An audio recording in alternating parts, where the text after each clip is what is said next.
Cəhənnəmin 7 qapısı var. Hər qapıdan keçəcək kəslər dünyadakı əməllərinə görə bəllidir. Birinci qapı, cəhənnəm.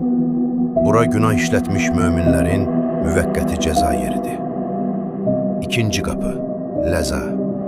Haqqı təkzib edənlər və xəsislik edib mal-dövlət yığanlar bura daxil olar. Üçüncü qapı, hütəmə. İnsanların qeybətini qıranlar və təkəbbürlü sərvət sahiblərinin parçalanacağı yerdir. Dördüncü qapı, səyir. Şeytana tabi olanların və yetim malını haqsız yerə yiyənlərin mənzilidir. Beşinci qapı, səqər.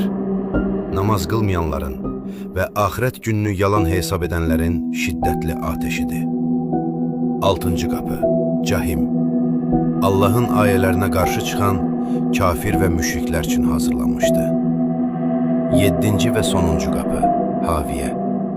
Ən dibdəki bu uçurum, 200'lü münafiqlərin yeridir. Rəbbimiz bizləri bu qapıların əzabından hifz eləsin. Amin.